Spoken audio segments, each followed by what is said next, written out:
I'm ready to go. I'm gonna put some clothes on. I don't even know what I want to wear. Like, I think I've been trying to, you know, not look like a bum.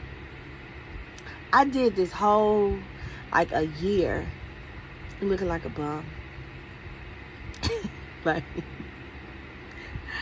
like tights and t-shirts and some slides, looking like a bum. And one of the main reasons why I was in tights and t-shirts and some slides is because I couldn't fit any of my pants. Like, you go from 160 something to 186, and you tell me how that's supposed to fit. So I couldn't fit none of my pants. Like, literally nothing would go over my hips. And I wore tights. Yep, tights was my best friend. And when you wear tights, you don't realize how big you're getting, because you don't, they stretch with you. They like skin. They stretch with you. So I was big as a dog in the house. I couldn't fit in my clothes. And so all I wore was tights and t-shirts. And that was that. So now I'm trying not to just like get up and wear tights and t-shirts. I try to like put on some clothes to look like something. I was depressed too, so like I just didn't want to look like anything. I didn't also want to attract any attention. Like, I know I'm not an ugly girl, and even though like I talk about I talk about weighing more than what I typically am used to, like, I'm still, baby, I'm still holding it down, okay?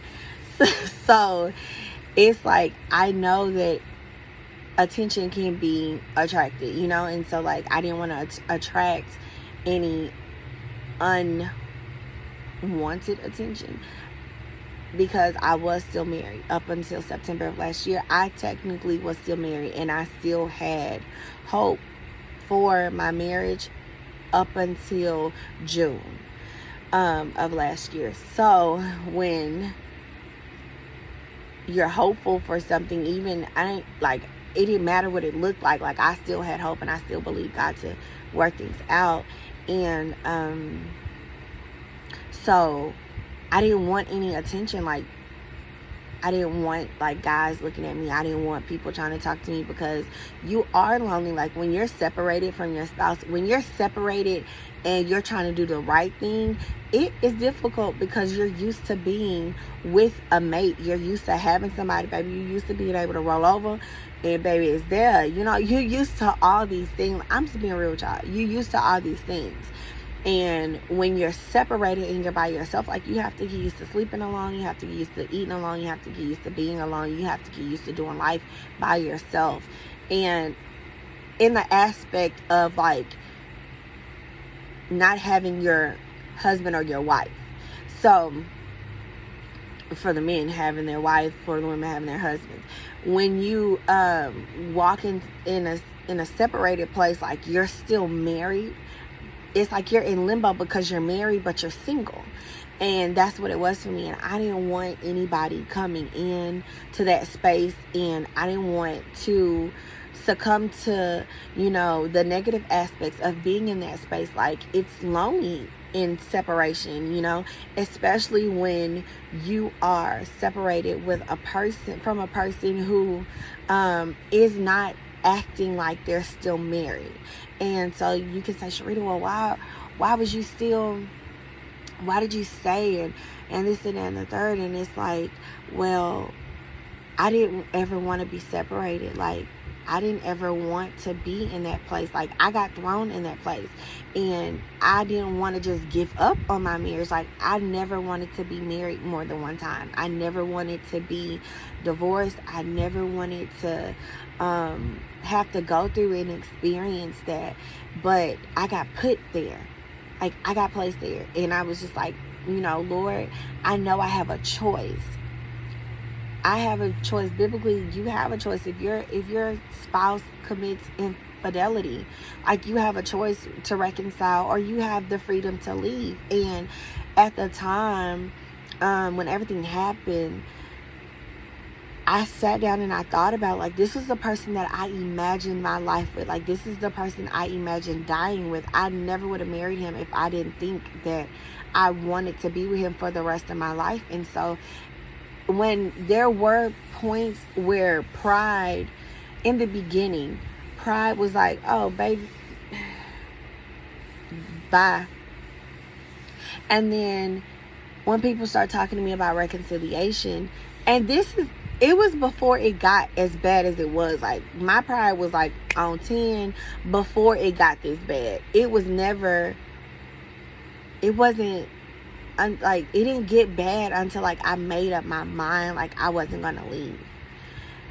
But before then, it wasn't this bad. I think it was like a kiss or something. Like, he was talking to somebody else and it was a kiss. You out of there, you cheated. Like, you're gone, you know?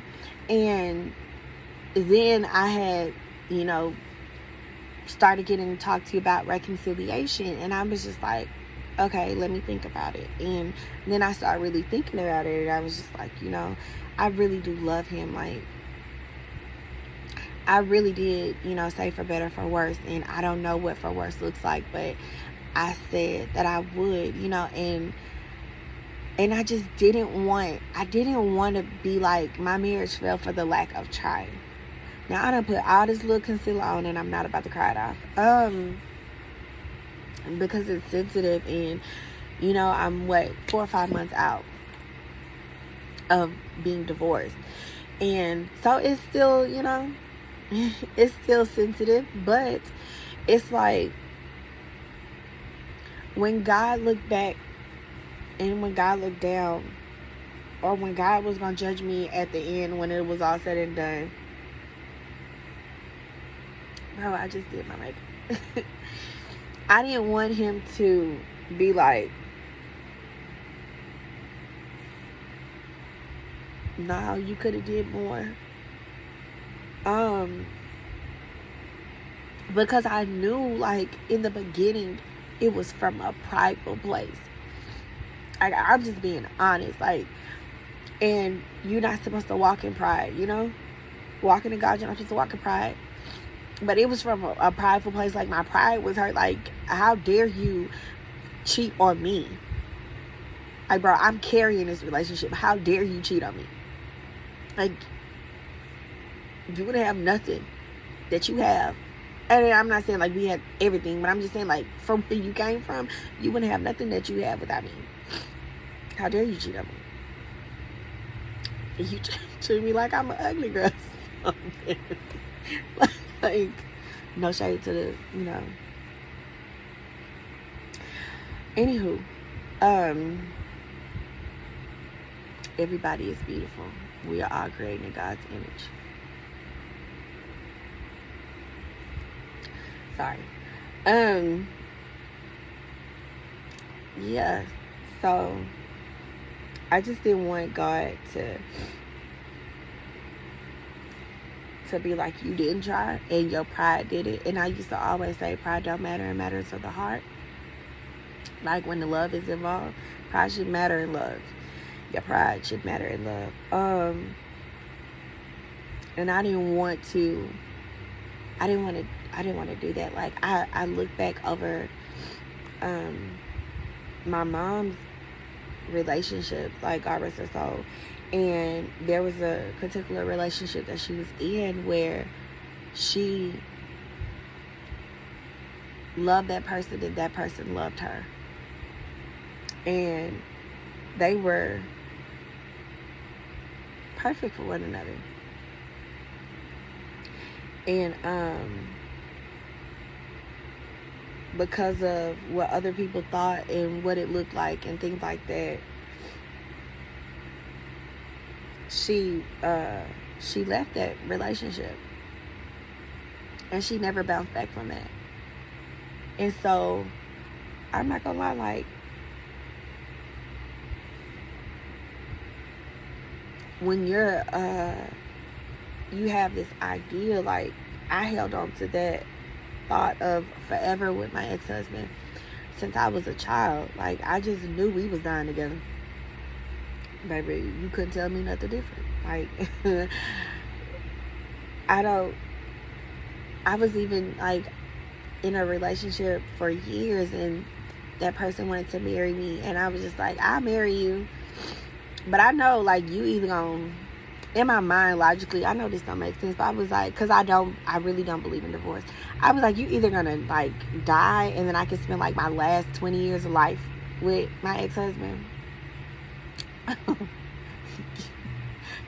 You either gonna die in your 60s or something, and I got them other 20 to be like, oh, I'm a widow, and I've always loved you, and here you go. I just knew I was gonna marry him, and we were gonna be together forever. So, yeah, I gotta go put some more concealer on. I said all that to say, like, when you're with someone and you're communicating and you are trying to work things out, but that person is also acting like they're single, like, it's a different ball game. So it's like, okay, if you want to work things out, we can work things out, but you can't have me in the streets. Like, you can't have both. You know, it was always, you cannot have both. I am your wife. I am not an option. Like, I'm your wife. You know what I'm saying? Like, we made commitments. We made vows. You know, we're not dating. We're not a situationship or whatever y'all want to call it. Booty calls, friends with benefits. We're not those things. Like, we're married. And so if you want to come home, if you want to still be in this marriage, I'm down for that. But if you don't want to fully commit, like, you cannot just have my body and not all of me. Like, I'm not just a fit, you know what I'm saying? So that was the thing. Like, you might say, oh girl, well, you should have been sleeping with him. Baby, you ain't finna be double dipping nothing. Hear me clear, okay? You can't have me and him. You can't have me and her. You can't have me and nobody else. Like, period. That's not the game that I play. It's too much going on in these streets. It's too much, you know.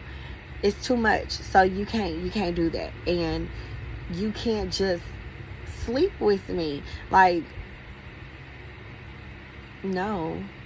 And then too, for the nature of our relationship, like, you got to know how a thing started. Like, we were together for briefly. Like, when we first got together, we were together. We were actually boyfriend and girlfriend. And I do not condone, now that I really am walking upright for God, I don't condone premarital sex. I don't encourage people to have it, because it just makes things a lot more cloudy. And honestly, you can't think straight when you're intimate in ways where you shouldn't be outside of the confinements of marriage. So you can't see everything clearly when you having sex with people. Because if it's enjoyable, that's what you know. Like, you're getting pleased in that area, and it takes you to another place where you can't see, like, all the other little red flags, because you happy about what you're getting in the other aspects of, you know, that relationship. But so we were always very sexual, and everything was sexual. It was like, oh, my eyes jumping. My eyes twitching. I don't like talking about this kind of stuff. But anyways, we were sexual beings together for the bulk of our time. And so sex doesn't make or break a relationship. Like, it doesn't. It is wonderful. It is great when it's, you know, good, but it is not everything. And even though, like, we had great sex in our marriage, like, sex was an issue. It is not everything. Like, when you're with somebody who withholds themselves from you, and that's not what you're used to. And it's just like, I never was the person, and I'm being completely honest. I'm not on here saying stuff that's not true. I never was the person to be like, oh, he ain't acting right, I'm not going to give him none. That, because the Bible tells you not to withhold your body from your mate, you know? And so I never done that. But that happened to me. Like, he would not sleep with me. My eyes twitching. It was twitching. I really don't like talking about this stuff. But, yeah, he wouldn't sleep with me. So, sex isn't everything. You know, a person is angry and they tripping and want to hold stuff for weeks and months at a time, and they don't want to be with you. And then, like, you're there. So, that's why I'm just like, listen, y'all better learn how to like each other, and y'all better learn how to really get along and be friends, and you know each other in and out before y'all start physically being together. And because when you're married to somebody and you have that like for life thing stamped on you, and you just like, oh, this ain't it, and you don't know how to come back from that because all you know is the sex. And the point is, I didn't want to, I'm not finna ramble off onto other things. I didn't want to be all, you know, diddy bopped up, where I was drawing attention, knowing that I was lonely, knowing that I had needs that I needed to be met and they were not. And I chose for them not to be met because it wasn't right. Like, I'll just say this. There were times where I did, you know, be intimate with my ex-husband when we were separated, and he literally left me feeling like trash. Like, you are in love with this person, you want to be with this person, you haven't been with this person in some time, and you want to express your love and your feelings in being pleasing to this person. And I mean, you pouring everything out, physically, emotionally, verbally. You trying to express your love to be like, this is where you should be. And you get up feeling like trash because that person says things that are hateful,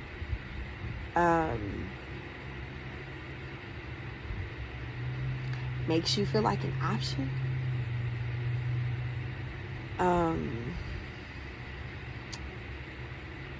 yeah, you know, like,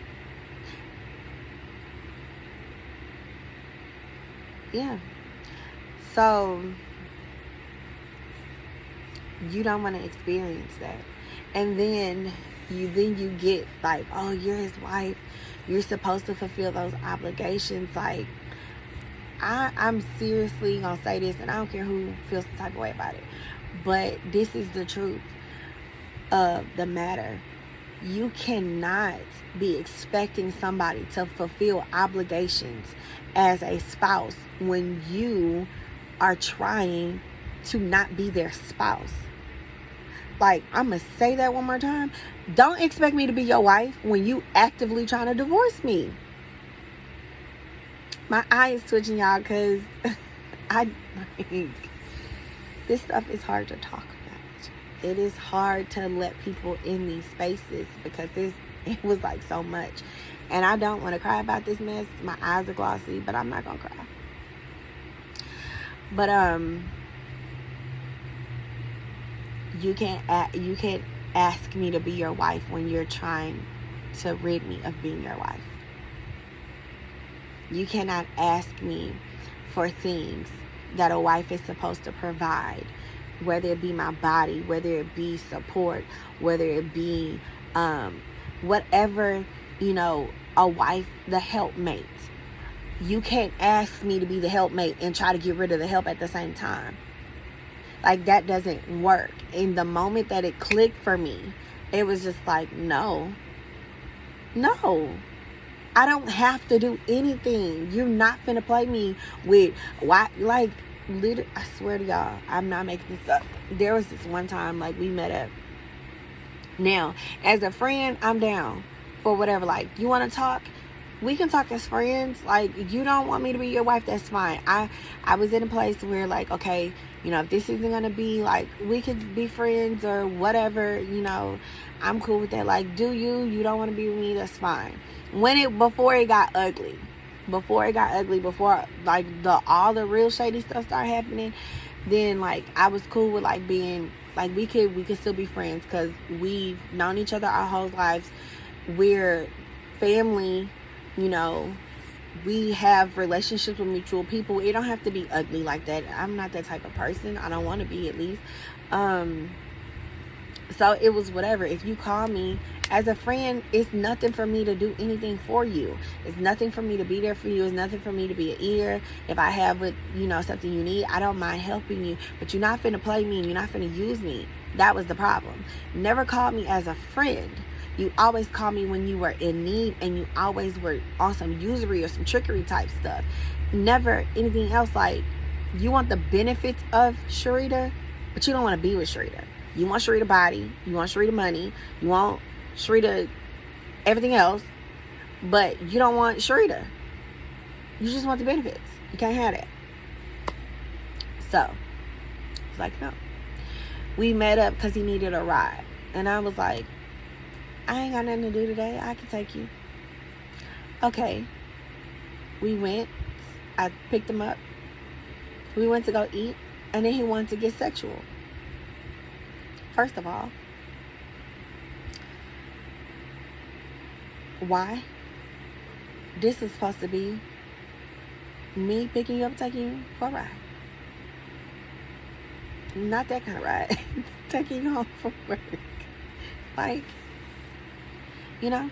Then you want to start playing the wife card.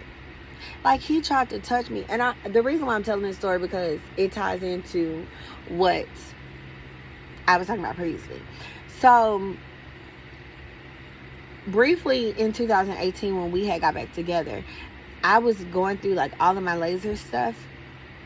And, I mean, like, I was seeing, like, results on results. Like, all the other special places that I got lasered in my legs and everything else, my underarms. And he was like, dang, you ain't got no hair nowhere. Like, it's like, you know, it worked. And I was like, yeah, I do. And he was like, how much does that cost? And I was like, a pretty penny. And so he asked me, foolishly, to, you know, hold off on that, because it's like, maybe, you know, because we were together, we were back together. Like, we were working things out. We were literally together, living together at that time. And he was like, you know, hold off on that, because, you know, we got other things, you know, we need to take care of. And I was like, you know what, you're right. Let's take care of the other things. And so I stopped getting laser. So because that was my husband and he asked me, I stopped getting laser. And even when, like, we separated again, like, I still didn't get my treatments because I was, you know, he asked me not to. Silly me. And so we had, fast forward, I picked him up, and, like, after that, like, I did all the comfort eating, I did all of the weight gain, and I was tight in the shirt. You know, I was cute though, but I had the issue with the hair on my face. And he doesn't know this, because why would I tell him this? Because I didn't feel safe to tell him this. Because it's like, I'm not the type of person where I'm going to make you think about the other person. But the other person is like 10 years younger than us. So, you know, you in your prime. And you don't probably have these issues going on. And so, when you in a place where it's a possible comparison, I don't know about nobody else, but for me, it's like, I'm not going to bring up all the negative things so that you can be like, ugh, you know. So I didn't want to say anything about the hair on my face, and he was trying to touch my face, and I was like, oh my God, like, don't touch my face. And it's because when you touch my face, you can feel all of the hair in my face. You might can't see it because of my complexion, but you can feel it when you touch my face. And he was trying to caress my face, and I was like, don't do that. And it made him upset. And he was like, see, I can't even touch you. And then he said something like, why can't I touch you? You know, like implying, and literally, I didn't assume this. He really did like imply it without saying it in his words. Like, I'm supposed to be your husband. Why can't I touch you? And it was just like, and I literally had to say that day, you cannot expect to have a position that you are actively trying to get out of. You know, like, we supposed to be on the same page. I want somebody on the same page, bro. We not on the same page when you got a divorce case open on me. We're not on the same page. I have every right to have a case open on you, and I don't. I never did. You don't have no right. I didn't cheat on you. I ain't take your money, baby. I ain't miss bills and unbalanced checkbook. No, I didn't do anything like that. Like, we had issues, but we both were contributors to those issues. And it's like, you don't have a legitimate, it's like petty stuff. You don't have a legitimate reason to be divorcing me. Especially when you're not putting in the work to make things work. You know? Like, you never would put in the work. You always demanded, but you didn't put in the work. It's a give and take, and you always took. You never gave. So, what do you expect the person who's always giving to do? Stop giving, because I'm tired. Like, I'm depleted. I have nothing else to give. I don't have nothing to give. You know? Taking everything. Sucking me dry. Literally. So I had to say it. And it was just like, you know? But it's like, you cannot, don't play with me. Like, you can't play with me. So, yeah, my face, like, the hair on my face is just like, I can't tell you I got hair on my face like this, because you petty enough to be like, ugh. You know, like, he that kind of petty. Like, if stuff is out of place, he's just like, ugh.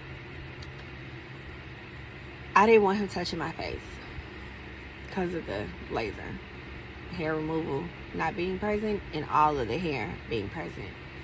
And he was the type of person where he would, like, literally, I felt like I was on an auction block, because he would nitpick me.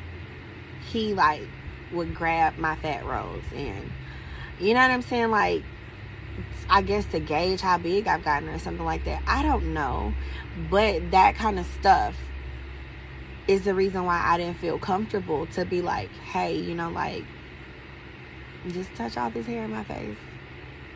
You know, like, anyways.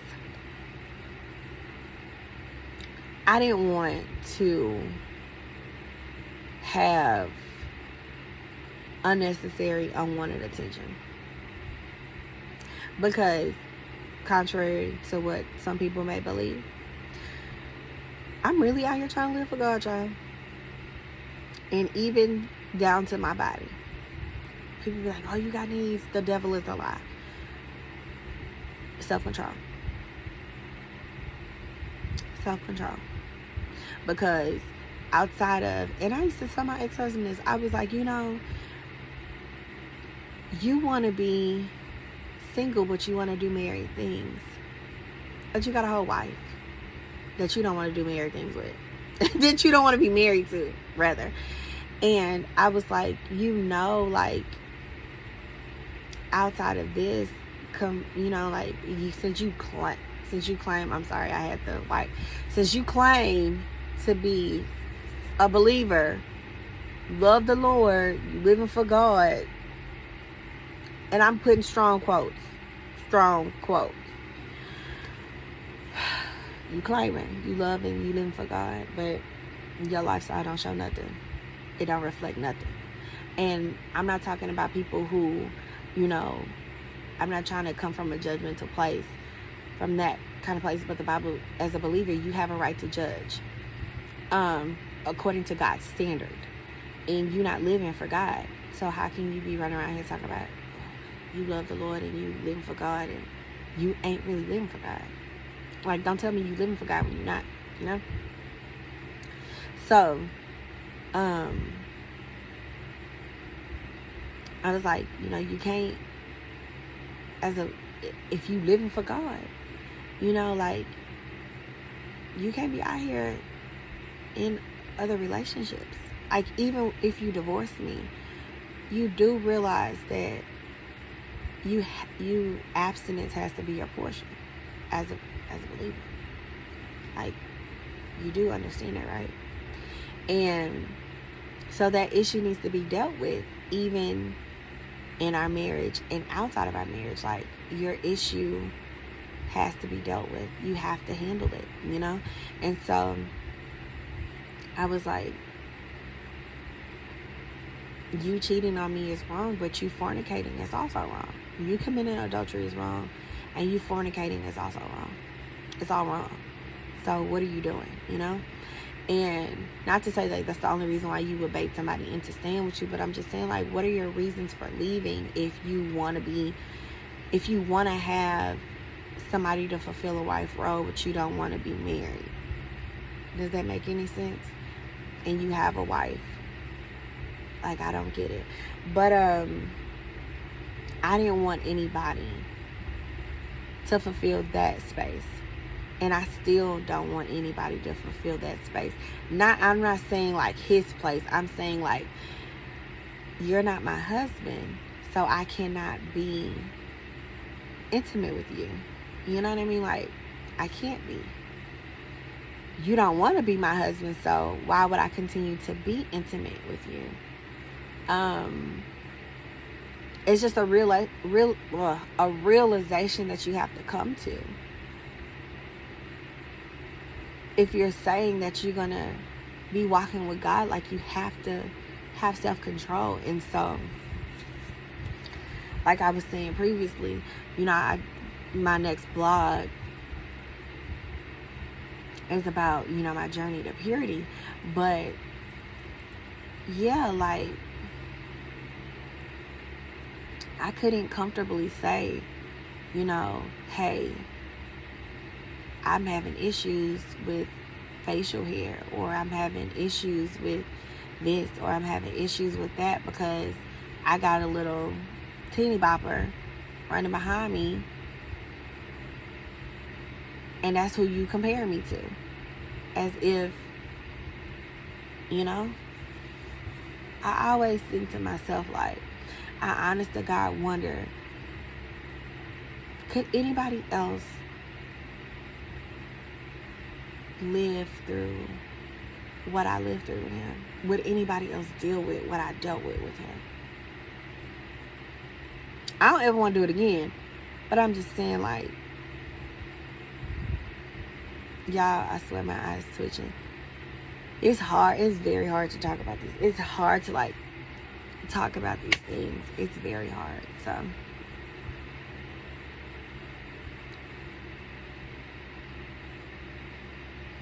now that I'm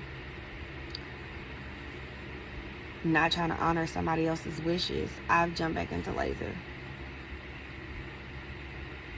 because it's something that I like to do for me. I'm tired of having hair on my face. I'm tired of feeling like a man. She looking like a man. I'm tired of it. I'm tired. I want to look like me. I want to be comfortable in my skin. I want to love everything about me, regardless of what it looked like or how I feel. You know, me losing the 20 plus pounds, it helps. It really helped me to see myself differently. You know, it helped me to see that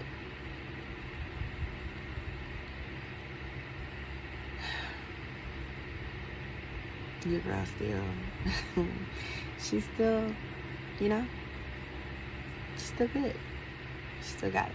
She's still worth it, you know. Life is worth living. Life is not over, you know.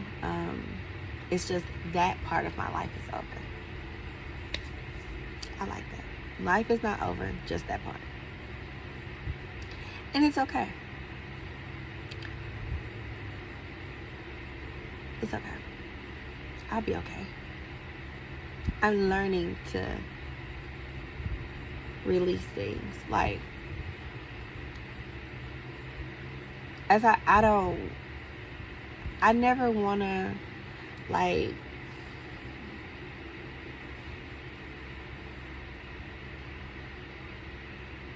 make nobody look bad or make nobody feel bad or, you know, be that type of person. Or, like, seem like it's just, you know. But honest to God, like,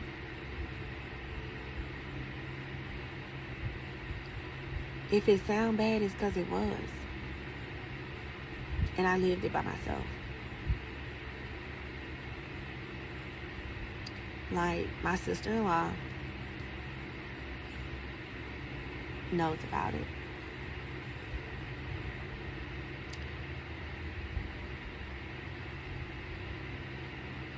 My really good friend and my co-pastor knows about it.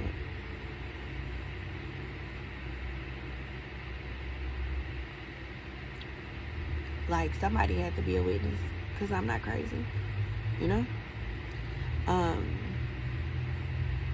And that's just the stuff after we separated. I tried to tell people about what was going on, and then it was just like, you gotta be his friend. Bro, the Bible tell you, if you want a friend, show yourself friendly. He ain't trying to be my friend. Like, he ain't trying to be my friend. He don't know how to have no friends. So, what am I supposed to do when... child, I ain't even finna go there. Let me end this video, y'all, because I ain't ready. And I got stuff to do. I love y'all. Until next time, blessings.